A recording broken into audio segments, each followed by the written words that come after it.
The communist idea realizes itself by being what it is not ideally. Based. Thank you, W7. Mike Pence is coming to Liberty University convocation tomorrow. Should I go full communist MAGA mode with my Chinese flag? No, you have to use common sense. Now I'm going to explain to you the importance of common sense and what common sense means, okay? So listen, don't bring a Chinese flag because you're not in China. Just think with your common sense. What message are you trying to give and why are you doing it? Are you doing it? See, this is the danger, right, guys? I'm going to explain to you ideology and talking to people 101. So buckle up because this is going to be the ultimate guide to communist MAGA. It's going to be the ultimate guide for advice on how to talk to people in your everyday life, how to use common sense, okay? And this is probably, I should have hyped this stream up way more because this is probably the most important stream I've done that I can remember. This is probably one of the most important streams that I've done that's within memory for me, okay? So let me take it from the top. What is an idea? If we're materialists, what's an idea? An idea is basically something, it's like an ephemeral, intangible thing, right? That's what an idea is, right? It's not tangible. It's not something that's hard. An idea is something that is grasped and sensed by the intellect, not by our hands or not by our senses.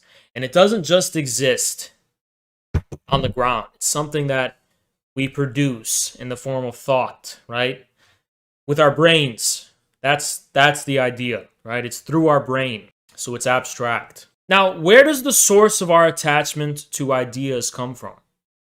Well, not to get too deep into it, but probably from the minimal expectation or the minimal belief, a priori, it's an a priori belief, that there's a connection between heaven and earth, right?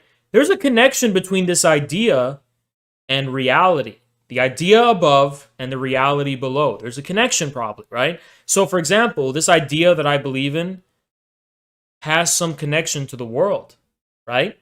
That's part of what makes us enthusiastic and excited about ideas, is that they're united with the world. They are of this world, okay? So bear with me. So if you want to put Lenin's theory of reflections, right? How, our mind is just a reflection of the outside world. Then basically ideas would be reflections of the outside world, right? This is a really rough, extremely crude, extremely vulgar example. But ideas would be reflections of the outside world, right? And the world below. Well, if that's true, then an idea, if it's going to be an effective one at least, is always going to be held up like a mirror to the thing it's reflecting.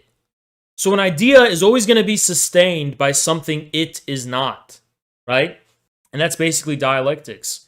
And that's why you have things like socialism in one country or Deng Xiaoping's reform and opening up. All these things that seem like retreats from socialism and retreats from the communist idea, that is the communist idea. Why? Because the communist idea realizes itself by being what it is not ideally, at least across history. That's where communists have been most successful, is when they've returned the mirror back to reality. Okay, so if it's a possibility that you might not be reflecting reality, what could you be reflecting? Well, oftentimes, and this is the root of all evil, if you ask me, right?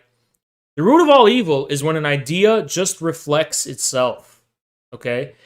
So, for example, if this idea is not maintaining an active connection through the sense with some external world, but it's just reflecting itself, then you're going to get something called arrogance. What is arrogance? Arrogance is a conceit above and beyond the world. You're going to start thinking you're above the world. You're above reality. You're smarter than ordinary people. You're smarter than working people. You're more in the know than they are. Why? Because you're part of a secret discourse. You're part of an echo chamber. You're part of a little club where you're reflecting the idea. You're reflecting a mirror on a mirror, right? You're reflecting ideas on each other, and you're confusing that for reality. And the reason you're reflecting ideas on each other rather than on the ground is because if you reflect a mirror on itself, you're never going to see anything ugly. But if you reflect a mirror on reality, you're taking a chance. But if you really believe in the idea, then you should believe that there can be something beautiful or good reflected in that mirror when you point it at something that it's not. When you reflect a mirror on itself, there's no risk. On the one hand, there's no risk. There's no risk that you're going to see anything ugly. But on the other hand, you're not seeing anything at all. And as a matter of fact, when you try to start judging reality on the basis of a mirror reflecting on itself, of course reality is going to slap your two mirrors on the ground and say, fuck you, you dumb fuck, because you have no connection to it and you have nothing to do with it. If you're just reflecting a mirror on itself, what does that actually look like? Right? Thank you so much, Chris Morlock. The entrance into the vicious abstraction is the unmitigated and excluded human will. Yeah. So that's basically nihilism. That's basically leftism. That's the source of the whole evil, right? You're deriving the justification for your ideology from the ideology itself in the form usually of other ideologists. And you're forming this tribalism purely based on ideology, right? So not to call out the person who wanted to bring a Chinese flag to the speech, but the enjoyment the reason you'd be doing that is because you're deriving some kind of enjoyment and satisfaction from feeling reflected, right? That Chinese flag is a mirror that's reflecting another mirror. The mirror being your ideological worldview. So you're enacting your ideological worldview in the world, and it's making you feel good because you're reflecting, the thing you directly believe on an ideal level. And you're getting some kind of satisfaction from that. But the truth is that that's inherently perverse from a Freudian perspective. It's a perversion. It's a perversion to go out in the real world and do things that only serve the purpose of satisfying you, without any regard for others. And playing it off like you're doing something or you're making a difference for others. So when you're doing something that's meant to have an effect on other people, but you're only doing it to have an effect on yourself and feel good about yourself, that's like Freudian perversion. That's like going out in public naked and just waving your dick around.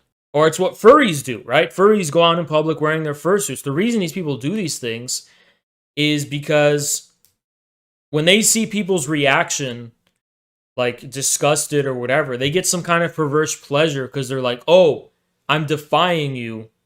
I'm pleasuring myself at your expense. I'm satisfying myself at your expense. And that's all there is to it, right? And if that's the be-all, and that's all leftists do, by the way, right? That's all leftists do.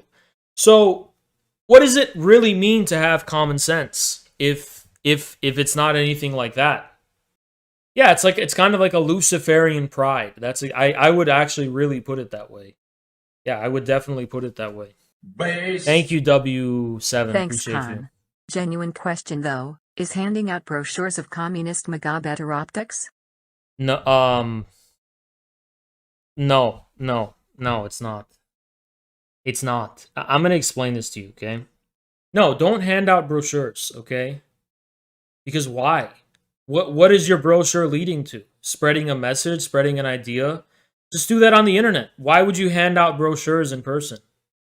If you're going to do anything in person, put your own personality at the forefront of it at least. Don't give them impersonal brochures. Just, why don't you give people impersonal messages on the internet, right? I think that's perverse because you're forcing people's attention. You're forcing people to give you attention if you give them brochures. If you're on the internet, you have to earn their attention. But if you're in person, you're forcing them to pay attention to you. And I think that's perverse as well, right? Leftism, you have to understand, is a perversion. So, if not that, what do you have to do? You have to first recognize, and this is the most painful pill of all, that there is absolutely nothing about Marxism that makes you a better leader than anyone else. The only thing Marxism does for you, or communism is going to do for you, is it's going to allow you to avoid making mistakes, or I should rather say, being bothered by things you would otherwise be bothered by. You're going to be able to avoid caring about needless metaphysical questions that you would otherwise care about and be bothered by. So, for example, a lot of MAGA leaders of the MAGA movement fall risk of spiraling down these like conspiracy theories that don't go anywhere. Why? Because they're preoccupied with metaphysical questions and they don't have a scientific worldview. And that harms their ability to lead the movement. So you have to understand that just like learning how to ride a bicycle or going to the gym and lifting, when it comes to talking to people and it comes to winning people over and speaking to people about politics, it's the same thing. Don't have any conceit from your ideology. Yeah, your ideology may be correct, but have you proven that to anyone? No, you haven't. So don't get conceited by it. Don't allow ideology to give you any conceit, including the ideology of MAGA communism, because then you're missing the whole fucking point. Okay, I have to stress this and I have to explain this. Using common sense means you're not just condescendingly talking to people like, oh yeah, I'm going to try to find ways to manipulate you to adopt my worldview. It's more like you're level with people. Like, I am on the same page as you. I completely agree with you. Like, you actually agree with them on this fundamental level. But then you give expression to the remainder of the reflection. You hold up that mirror, that reflection. You're still inhabiting the same reality, but there's a mirror the mirror can either be pointed at aliens and UFOs, or it can be pointed at concrete reality, right? It's going to be there either way. The mirror is going to be there either way.